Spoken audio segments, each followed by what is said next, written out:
What's up, everybody? It's Matthew Newman, aka Mr. Catch on Fire, and the I Just Want to Record podcast.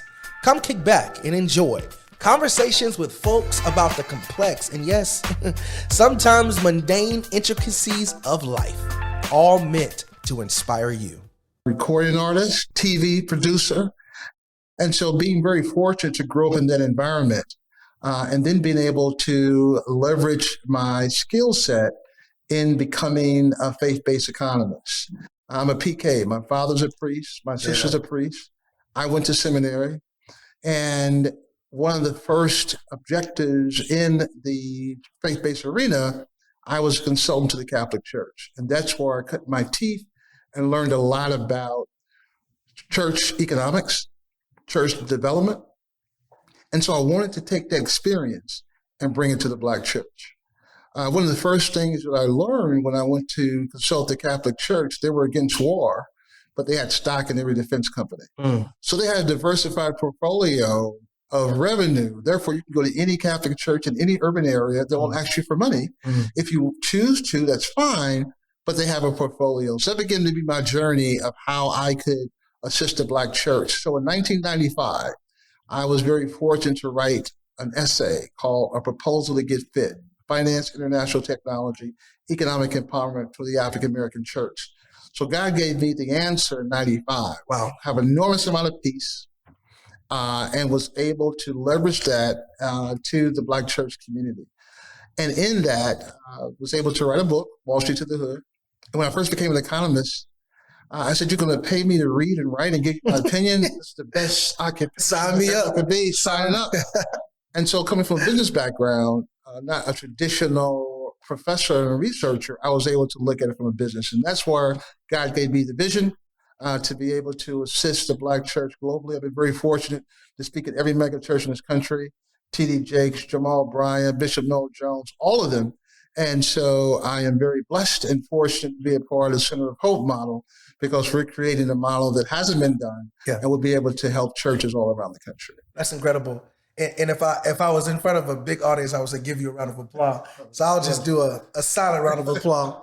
But the question that I have that comes to mind hearing your path is almost like a non-traditional path. Yes. Because most folks, when you think of economics, they don't think about economics in the church. Correct. Right? So if you can just elaborate a little bit more on the significance of capitalizing and seeking to teach more people about why economics in the Black church is so important. Yes, great question. Again, being able to study and analyze. As an economist, you always look at the industrial policy, meaning you look at the country. And so the Black population is a country.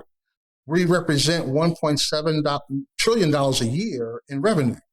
So if the church is responsible for half of that, because 50% of Black folks go to church, that means that we are responsible for $800 billion.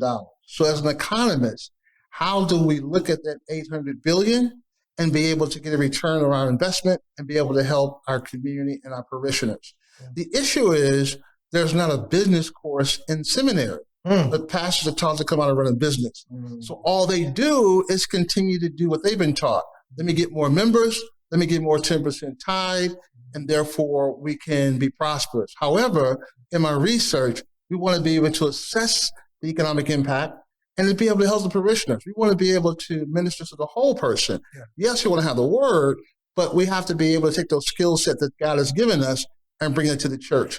If we really want to do true ministry, it has to have capital. And as you mentioned in my book, the first sentence in the book is, if you don't understand capitalism, you're a foreigner in your own country. Learn the language. Business is the language. So if we can take the language, incorporate that into the Black church, we can really make a significant change for Black people. So I want to go back to something really quick, and I want to go back to the thought of the Black church making up, is it $8 billion? 800. 800 billion. Yes. $800 billion. If I was in a classroom, I would ask you, the teacher, to break down that formula. Okay. So one more time, let's walk our audience through. Yes. How do we get to $800 billion? Yes, sir. Okay, again, collectively, 40 million African Americans in this country make 1.7 trillion every year. That's the revenue.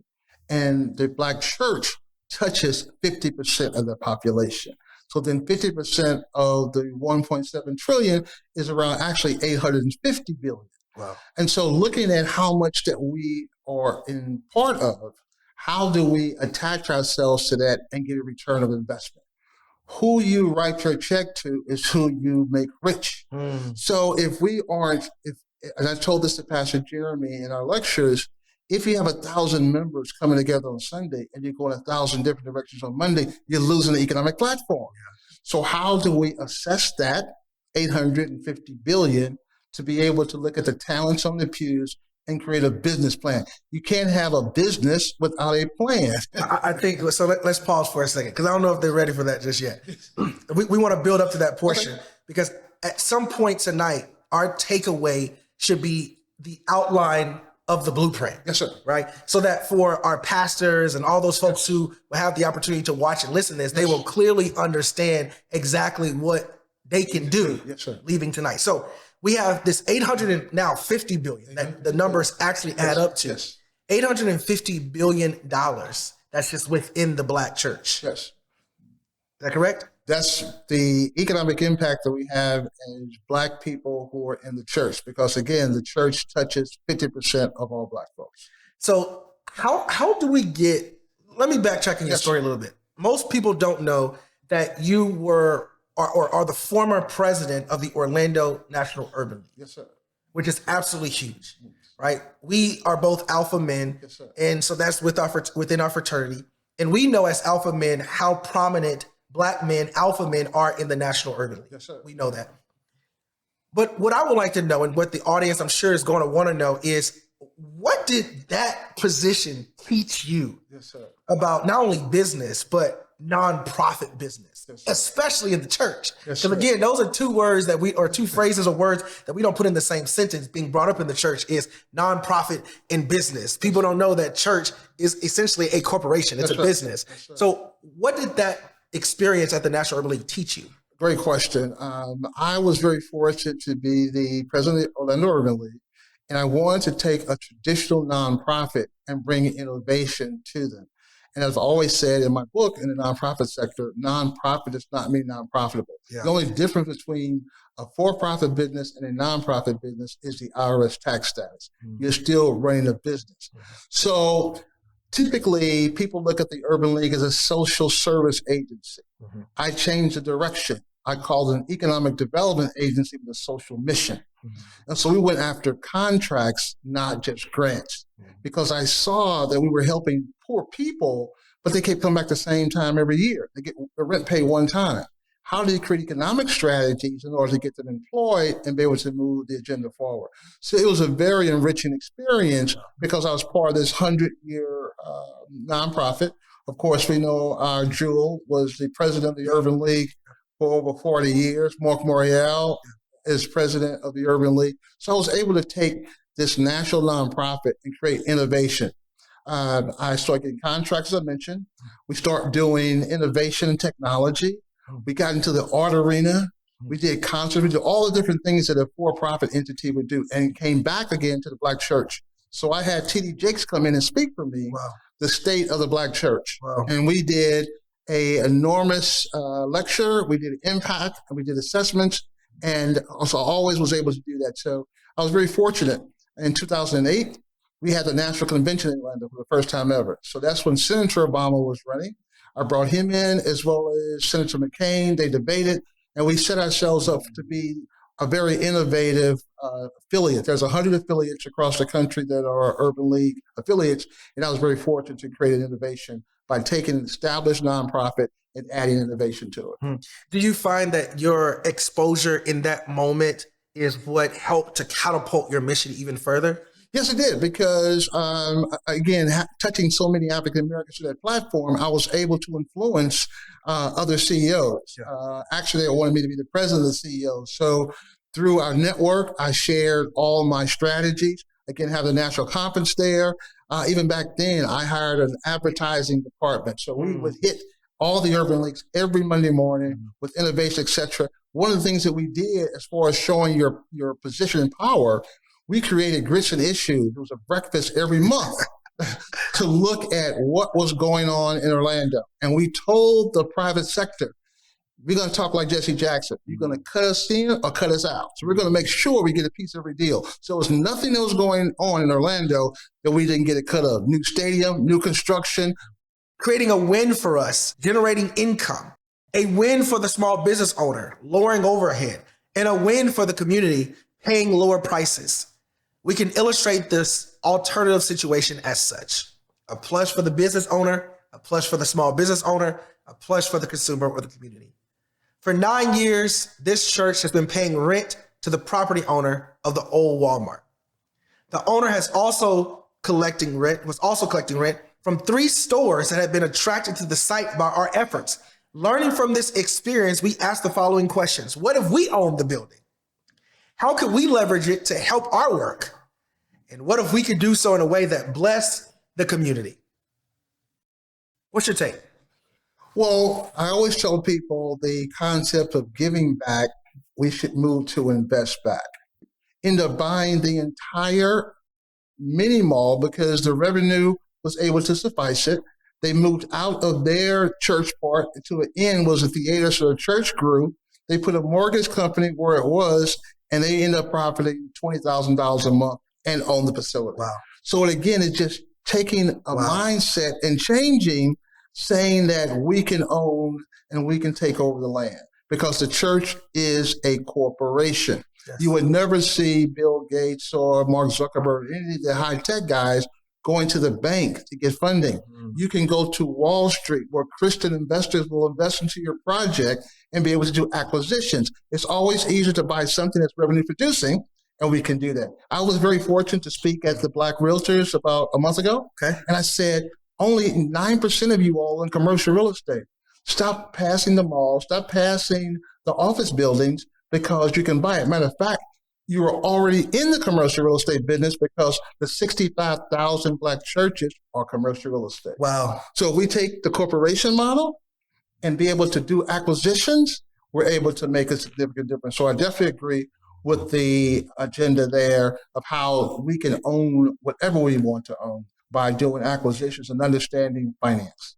But it's so crazy because you think about the number of people who are leading churches who think of, we're still in this mindset of an acquisition has to be in the typical business sense, right? Or it essentially is, but we just need to be able to migrate it into the actual church, right? Or the church model in itself. This is the tough question.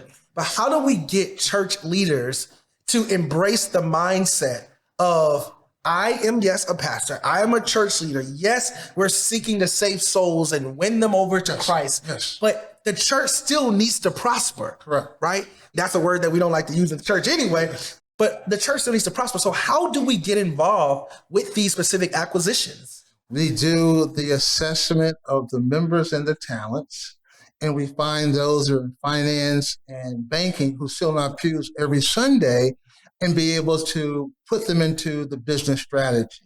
I was in New York and speaking at a church, and I said, if you all are in finance, stand up, because we're on Wall Street, about 80 people stood up. Wow. I said, if you're on the finance committee, keep standing. Wow. 10 people.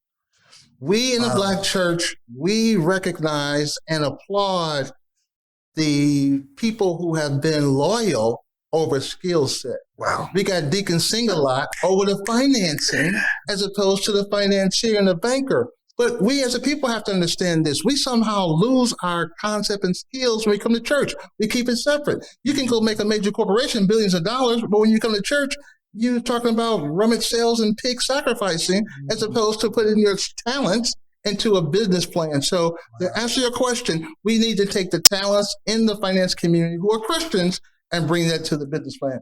The pastor doesn't have to be in charge of everything. The pastor needs a business person sitting beside him, not little docs kissing your butt, not an assistant, a business person, a business committee that focuses their talents on business or Christians. You got many Christian millionaires, Christian billionaires, Christian businesses that we can adhere to and tap, but we have to take those talents and skills that are on the pews every Sunday and give them authority to move a business agenda. So what I'm hearing is that a church or the church needs someone who can take the pastor's vision Yes, and monetize that vision. that's correct. Because to your point, it's so crazy.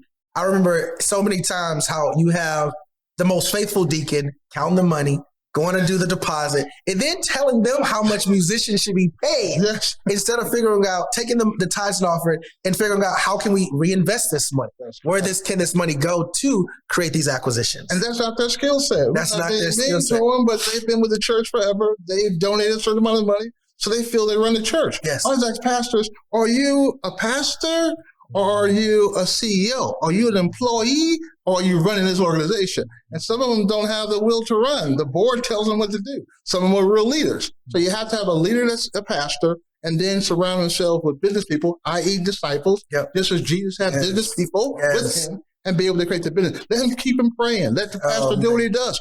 The Pope runs a multi-billion-dollar organization. He's not doing the business deals. Wow. He got business people around him that are doing the business deals, Yes. but they're still Christian and moving the agenda forward. A dear friend of mine told me something one day. I called her, we called each other, had a scheduled call about something, and I was going through it. Like I was going through it with my internal team, some things were happening internally, whatever. And so she says, I'm going to pause right now and I'm going to pray for willing labor. And the reason she said that, she says, Matthew, I want you to pause and recognize something. I want you to recognize that Jesus the Christ had an audience around him. Yes, right? People who rallied around him, people who advocated for him and with him. But the closest people to him were the people who took his vision and ran with it and made it happen. All are businessmen. All were businessmen. All businessmen. So when we look at us as small business owners or business owners, regardless of where your category you're in, Right. or pastors or executives or business or church leaders, we are the ones who are supposed to be casting the vision. Yes, sir. Write the vision, make it plain, whatever we want to use in order to endorse that thought or that frame of reference. Yes. But we're supposed to be casting the vision, while our leadership should attract the people around us to take our vision and make that stuff happen. Yes, sir. And that's what, so I recognize and realize and appreciate my friend that said that. Now, here's something that I want to share that's come to mind. And it's about a church that I'm very, very close to. It ain't my church here in Inglewood. It ain't my church in San Antonio. It ain't my church in Dallas. So I'm going to just let everybody else figure it Okay. out. But nonetheless, it's a church I'm very close with. And this church just celebrated 140 plus years Wow. of existence. But check this out. They are in the same location. Actually, I'm sorry. They're across the street. Okay. Same building that I've known for the past 35, 36 years of my life. I've seen a pastoral change, but what I've not seen is a membership makeup change, nor have I seen any type of economical change in the church that has caused the church that I'm referring to be stagnant. Yes, they may be preaching the good word, Yes. but they're not growing beyond the dissipation, if you will, of that preached word. The main thing that I want to focus on is that the makeup of the church hasn't changed. To your point, in your book, the number of people that rally on Sunday about the goodness of God are not flocking to the church. They're broke parishioners. That's correct. Not saying that the pastor's balling out of control, but the parishioners themselves are yet broke. And it seems as though the makeup is actually trending down versus trending up. Yes, sir. But what was happening, I see a trend of people who are starting to bring their talents to the church. Those who grew up in the church may have gone to school and want to come back and do something different. And so there are some innovations that are happening in the church. But yes, when you look traditionally, we're still doing an 8-track church in an iPod world. We have to be able to look at innovation and bring those skill sets. And I have to believe that there's going to be change. I'm very fortunate as a faith-based economist to be able to research all religions. Yeah. And I said I was very fortunate for an 82-year-old Jewish man to come out of retirement. He said, I want you to come to my house every week. I want to talk to you. I never met anyone with a brain like yours. He said, we have something different than the Black church. We have something similar. In reference to similarities, we both pray. We go to temple, you all go to church. You go to church and pray. What's different? My father had a mantra, and the mantra was, I never had a friend I didn't do business with. Yes. So can you imagine if we understood that, if we stopped making church and the world separate, and be able to bring that to the table and bring those skill set. The Bible says, where your heart is, your treasure should be as well. Pay a man his just due and wage. The church and your occupation skill set doesn't have to be separate. You can bring that to the church and make money and help better. What better way than to bring everything to the kingdom? God has given these skill sets as opposed to just taking to the world. And we have amnesia. It's not just the church. I spoke at the Blacks in Government. I spoke at Black corporations, affinity groups, and they're in meetings talking about ad booklets where they're making the corporations billions. So we have to get into the mindset. If you can make your corporation billions of dollars, take that same skill set and bring it to the church. Because the church can own businesses. A nonprofit can own as many for-profit entities as possible. Wait. Say that one more time. A nonprofit can own as many nonprofits as possible. Wow. And so doing that, we're able to move the agenda forward. For example, I was in the Bahamas lecturing to some pastors, and I said, bring some of your leadership. We went around the room and looked at everybody's skill set. This one young lady said, I sell linen to hotels. I said, do you have a non-circumvent? She said, no. Within 48 hours, we created a new company. The church got 10% of that company, and she kept selling linen to the hotel. Wow. Just doing assessment of talents on the pews. How do you bring that to the platform and be able to make money? So if you're able to assist people with their skill set and their talents, and the church can benefit from that, you'll do much more than 10% of people's wages. You get 10% of businesses. Wow. That's a whole other model. And other religions do that. I always, when I talk my lectures to pastors, I ask 3 questions. I say, first of all, if all your members were millionaires, would your sermon be different on Sunday morning? Because now you're talking to them a different way. No disrespect against a light bill testimony, that ain't mine. Yeah. Second, if the Catholic Church does $180 billion a year, the Mormon Church only for around 100 years, business is part of their doctrine. They do $56 billion, and the Jewish community, only 2% of the population, runs trillions. My question to the Black church, do we serve a different God? Wow. And then lastly, have we created the 100-year plan? Because we have to prepare for third generation. We can adjust it, but now we got a plan. I believe in miracles, but miracles on top of a plan. Yes. And have you done an assessment of the members? With that, we can change. And again, it's nothing new. Every other religion does this. Because we come out of labor, we come out of slavery, we come out of wages, we don't do entrepreneurial. That's really the issue with nonprofits. When you look at nonprofits, the majority of them have middle managers on their board as opposed to entrepreneurs on their board. Same thing to church. You got to have people who are entrepreneurs and business people assisting the Christian agenda. Wow. One of the things that I heard you mentioned was this aspect of tithes and offering that we've heard so much about all of our lives. Give your 10%. But you spoke about managing and leveraging 10% of the profit versus the wage, right? And Jim Rohn, one of my favorite orators and success business coaches, says that you don't get paid by the hour, you get paid for the value you bring to the hour. And he says it's always profits over wages. Always profit over wages. How much can I profit from this? And I believe that many churches miss out on this aspect because we're so hung up, or the church itself, in this case, the capital C church, us, has been so hung up on this aspect that we in the church can't make money. Whether that's a pastor, whether that's a minister, whether that's a church as a whole, the church shouldn't have money. The misconception that the church should only have enough money to do the work of the church. When it's so far from the truth. It's so far from the truth. There's many nonprofits who make tons of money. So again, I believe in social entrepreneurship. If you look at the most significant social entrepreneurship model, it's Girl Scout cookies. Nonprofit who sells products and get return on investment. Green Bay Packers, nonprofit. NFL, nonprofit. MasterCard, nonprofit. Goodwill, nonprofit. You can talk a lot of nonprofit organizations who make tons of revenue because they believe, again, you can still have a different IRS tax status, but you'll be able to move the agenda forward. And we have to, again, reprogram ourselves in the church arena that you can make a profit. The more money you have, the more you can help do the ministry. Yes. It's just a simple process. But again, we have to deprogram and come out of labor to ownership.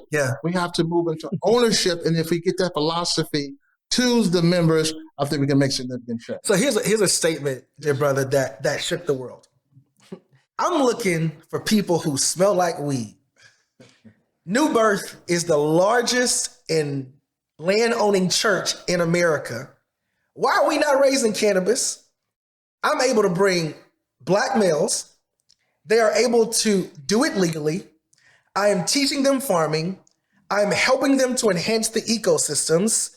Stated by the Pastor Jamal Bryant, Yes, the sir. renowned pastor of New Birth Church in Atlanta, Georgia. Is there something underlying that he's saying, or is it exactly what we hear? I think he made a significant statement in making that. Some of my major financiers who've made money, I say, how do you make money? They say, we follow legislation. We follow what the government does, and therefore we make money at it. So when you look at the whole cannabis industry, and we know many African Americans have been displaced in the penal system because it was illegal. As it moves to legal, therefore you're able to be a part of it. And the top reparations story is in Evansville, Illinois, where they wrote in law that African Americans will get part of the profit from the cannabis agenda. And it is a pastor who led that movement. So we have to be, again, understanding what's going on in the economy. If it's moving toward legalization, we should be able to be a part of that. I'm very fortunate to be the board chair of the Minorities for Medical Marijuana. We go to states and make sure legislation has African Americans in that space. I say rah-rah for Jamal Bryant. So question is, you have a lot of folks like yourself who understand the significance of following legislation, following the dollar. One of the things I used to say all the time is that people or the government continues to imprison people for having weed because they haven't found a way to make money off of it. That's correct. And now that they found a way to make money off of it, it's kind of like, oh, if you have that much, you're good, whatever. So the question that I would like to ask you, Dr. Lance McCarthy, is there really hope for the future of the Black church? Sir, yes, it is. The Black church has been the forefront of all movements, as you mentioned, the civil rights movement, and now I believe it's going to be on the economic development movement. We have an access to youth because they are learning technology. They can bring that to the church. Again, we can't do 8-track church in the iPod world. Let's be able to connect these youngsters and be able to show them that you can serve God and make money. That's incredible. Dr. Lance McCarthy, thank you so very much for being on the I Just Want to Record podcast. And for the audience, whether you're watching and or listening, I encourage you all to go to Amazon or anywhere books are sold and purchase Dr. Lance's book. It's called The Blueprint for Economic Empowerment, Wall Street to the Hood. Yes, sir. Wall Street to the Hood. Again, thank you for joining on the I Just Want to Record podcast with Matthew Newman, a.k.a. Mr. Catch on Fire, and we'll certainly have to do this again. Thank you, my brother. We definitely want to come back and share. Take care. All righty. Thank you for joining us on the I Just Want to Record podcast. Be sure to like, subscribe, and follow so that we can inspire more people just like you. Until next time, I'm Matthew Newman, a.k.a. Mr. Catch on Fire, signing off.